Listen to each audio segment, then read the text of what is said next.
নমস্কার বন্ধুরা, বং food in ব্যাঙ্গালোরে আপনাদের সকলকে স্বাগত জানাই। আজকে যে রান্নাটি আমি আপনাদেরকে করে দেখাবো সেটা হলো পনিরের ডালনা। পনিরের ডালনা হলো খুবই সুস্বাদু একটা নিরামিষ রেসিপি, যেটার মধ্যে পেঁয়াজ আর রসুনের ব্যবহার হয় না। আমরা বাঙালিরা যেহেতু পেঁয়াজ আর রসুনকে আমিষ বলে ব্যবহার করে থাকি, সেই জন্য নিরামিষ দিনগুলোতে আপনারা এটা বানাতেই পারেন। এটা খেতেও খুবই সুস্বাদু হয়। চলুন তাহলে দেখা যাক পনিরের ডালনা করতে আমি এখানে কী নিয়েছি। এখানে আমি নিয়েছি পনির, আদা, টমেটো, আলু, কাঁচা লঙ্কা, চিনি, সাদা জিরে, হলুদ গুঁড়ো, নুন, কাশ্মীরি লাল লঙ্কার গুঁড়ো, ঝাল লাল লঙ্কার গুঁড়ো,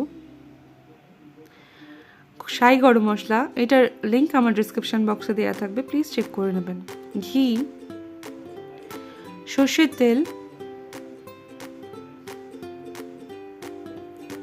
লবঙ্গ, এলাচ, দারচিনি, শুকনো লঙ্কা আর তেজপাতা। আপনাদের যদি আমার রেসিপিগুলো ভালো লেগে থাকে তাহলে অবশ্যই আমার চ্যানেলকে সাবস্ক্রাইব করবেন আর পাশে রাখা বেল আইকনটা টিপে দেবেন, তাতে করে প্রত্যেকটা রেসিপি নোটিফিকেশন আপনাদের কাছে পৌঁছে যাবে সবার আগে। এখানে আমি নিয়েছি 200 গ্রাম পনির, যেটাকে আমি ছোট ছোট টুকরো করে কেটে নিচ্ছি। আপনারা চাইলে আপনাদের পছন্দ মতো আকারে কাটতে পারেন। এখানে আমি নিয়েছি 2টো মিডিয়াম সাইজের আলু, যেটার আমি ছোকলাটা ছাড়িয়ে নিয়ে ভালো করে ধুয়ে নিয়ে এটাকেও ছোট ছোট টুকরো করে কেটে নেব।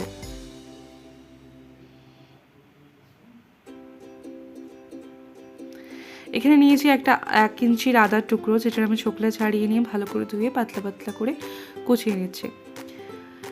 এখানে নিয়েছি একটা মিডিয়াম সাইজের টমেটো, যেটার আমি ছোট ছোট টুকরো করে কেটে নেব। নিয়েছি 3টে কাঁচা লঙ্কা, যেটার আমি চিড়ে নেব পেছন থেকে। ব্যাস, আমার সবজি কাটা, পনির কাটা সব রেডি। এটাকে আমি একটা প্লেটের মধ্যে রাখলাম।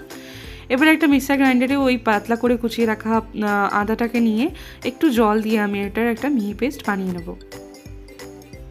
এবার এই পেস্টটাকে আমি একটা বাটির মধ্যে নেব, কারণ আমি এখানে একটা মশলার মিশ্রণ তৈরি করব।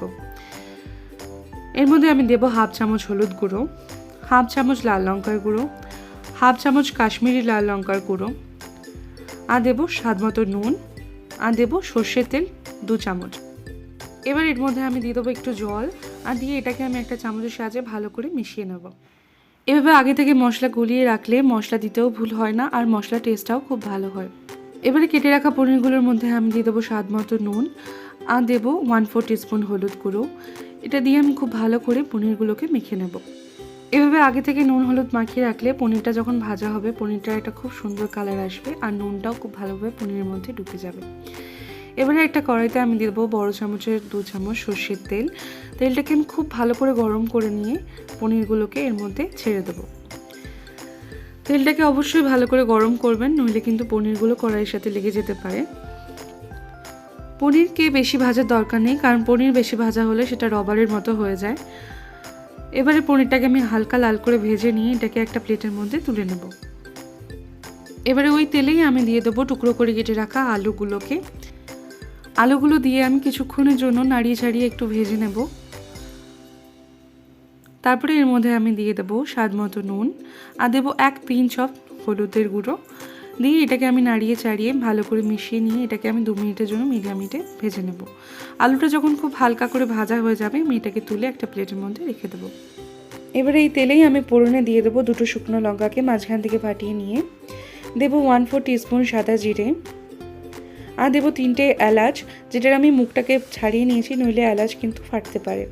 দেবো 4টে লবঙ্গ, একটা 1 ইঞ্চি দারচিনির টুকরো। এগুলোকে দিয়ে আমি 5 থেকে 10 সেকেন্ডের জন্য নাড়িয়ে নেব, যতক্ষণের মধ্যে থেকে খুব সুন্দর একটা গন্ধ বেরিয়ে আসছে।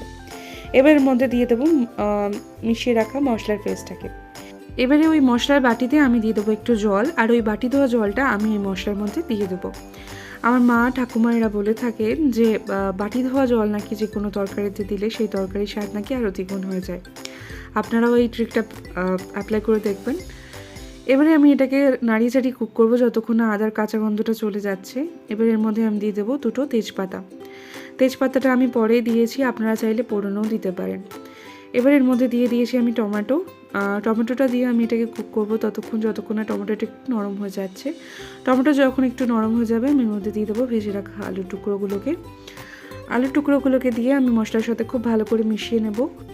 মশলাটা দেখুন খুব ভালো করে কষা হয়ে গেছে এবং তেলও বেরিয়ে এসছে। এই মুহূর্তে আমি এর মধ্যে দিয়ে দেবো জল। আমি এখানে 1 কাপ মতো জল ব্যবহার করেছি, আপনারা চাইলে আপনাদের পরিমাণ মতো জল ব্যবহার করবেন। এবার এটাকে খুব ভালো করে নাড়িয়ে চাড়িয়ে নেব। যখন আমার জলটা একটু ফুটে উঠবে আমি এর মধ্যে দিয়ে দেবো ভেজে রাখা পনিরের টুকরোগুলো দিয়ে আমি এটাকে নাড়িয়ে নেব একবার। এবার এর মধ্যে দিয়ে দেবো 3টে চেরা কাঁচা লঙ্কা। এবারে এটাকে আমি মিডিয়াম হিটে কুক করব যতক্ষণ না আমার আলুটা খুব ভালোভাবে সেদ্ধ হয়ে যাচ্ছে আর আমার ঝোলটা একটু শুকিয়ে যাচ্ছে। দেখুন আলুগুলো খুব সুন্দর করে সেদ্ধ হয়ে গেছে। এবার এর মধ্যে থেকে 2-3টে আলুকে আমি স্ম্যাশ করে ঝোলের সাথে মিশিয়ে দেবো। এতে করে আমার ঝোলটা খুব সুন্দর গ্রেভি হবে। আপনারা চাইলে এটা না করতেও পারেন। আপনাদের কাছে যদি কোনো রেসিপি রিকোয়েস্ট থেকে থাকে কিংবা কোনো সাজেশন থেকে থাকে সেটা আমাকে কমেন্ট করে অবশ্যই জানাবেন। এছাড়াও আপনারা আমাকে ফলো করতে পারেন আমার পেজ বং ফুড ইন ব্যাঙ্গালোরে আর ইনস্টাগ্রামে। দুটোরই লিঙ্ক আমি ডিসক্রিপশন বক্সে দিয়ে দেবো, প্লিজ চেক করে নেবেন। এবার এর মধ্যে দিয়ে দিয়েছি আমি 1 চামচ চিনি দিয়ে আমি ভালো করে মিশিয়ে নিয়ে এবারে আমি ফ্লেমটাকে অফ করে নেব। দিয়ে এর মধ্যে আমি দিয়ে দেবো 1 চামচ ঘি আর দেবো 1/4 টিস্পুন গরম মশলা গুঁড়ো রেসিপি লিঙ্ক আমি আমার ডিসক্রিপশন বক্সে দিয়ে রেখেছি, প্লিজ চেক করবেন। এবার এটাকে ভালো করে নাড়িয়ে নিয়ে 5 মিনিটের জন্য ঢাকা দিয়ে রেখে দেবো। এতে করে ঘি আর গরম মশলাটা খুব সুন্দরভাবে তরকারির মধ্যে ঢুকে যাবে। এটাকে আপনারা রুটি, পরোটা বা লুচির সাথে বা রাইসের সাথে সার্ভ করতে পারেন। এটা খেতে খুবই সুস্বাদু হয়। বাড়িতে এটা অবশ্যই একবার ট্রাই করবেন আর আমাকে কমেন্ট করে জানাবেন। আপনারা সবাই খুব ভালো থাকবেন। Thank you.